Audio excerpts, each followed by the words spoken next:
राधे राधे, जय श्री कृष्णा। स्वागत है आप सभी का हमारे आत्मिक ज्ञान चैनल में। आज हम श्रीमद् भगवद गीता के 10वें अध्याय के महात्म्य का पाठ करेंगे, तो आइए आप सभी मेरे साथ जुड़े।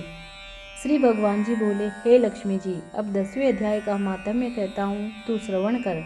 बनारस नगर में एक धीरज नाम का ब्राह्मण रहता था।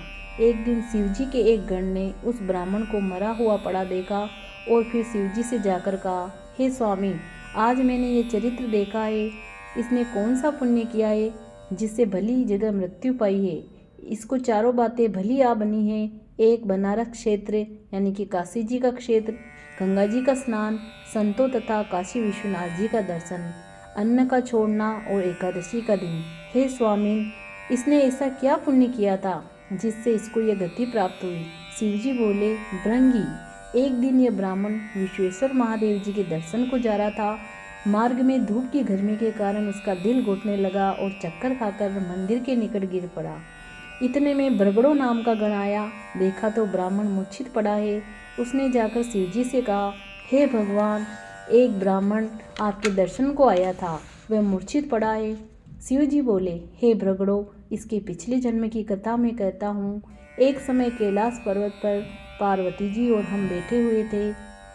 एक हंस मेरे दर्शन को आया। वह हंस ब्रह्मा का वाहन था। ब्रह्मलोक से मानसरोवर को जाता था। उस सरोवर में सुंदर कमल के फूल थे। वह हंस एक कमल को लागने लगा तो उसकी परछाई कमल पर पड़ी, तो वह हंस श्याम वर्ण हो आकाश से गिर पड़ा। तब उसी समय उसी मार्ग में मेरा एक गण आया। हंस को गिरा देख गण ने कहा, हे स्वामी, वह हंस आपके दर्शन को आया था, सो श्याम वर्ण होकर गिर पड़ा। गण मेरी आज्ञा से हंस को ले आया। मैंने पूछा, हे हंस, तू श्याम वर्ण क्यों हुआ। हंस ने कहा, हे नाथ, मैं आपके दर्शन को आ रहा था। मानसरोवर में कमल के फूल खिले हुए थे, उनको लांग कर आया। इससे मेरी देह श्याम वर्ण हो गई और आकाश से गिर पड़ा। कारण मैं नहीं जानता। यह सुन शिव जी हंसे। तब आकाशवाणी हुई कि हे शंभु जी, कमलिनी से पूछो, वह कहेगी। कमलिनी ने कहा, मैं पूर्व जन्म में पद्मावती नामक अप्सरा थी। उस समय एक ब्राह्मण गंगा किनारे स्थान पर गीता जी के 10वें अध्याय का पाठ किया करता था। एक दिन इंद्र का सिंहासन हिला। तब इंद्र ने मुझे आज्ञा दी कि तू जाकर उस ब्राह्मण की तपस्या भंग कर। आज्ञा पाकर मैं उस विप्र के पास गई। उस विप्र ने मुझे श्राप देकर कहा, अरे पापिनी, तू कमलिनी हो जा। उसी समय में कमलिनी हो गई। तभी से मैं गीता जी के 10वें अध्याय का पाठ करती हूँ। उसी से मेरा यह तेज है कि मुझको लांघने वाला काल अचेत होकर हो जाता है। अंश ने कहा, मेरा श्याम वर्ण कैसे श्वेत होवे और तू इस कमलिनी देह से छूटकर कैसे देवदेही पाए।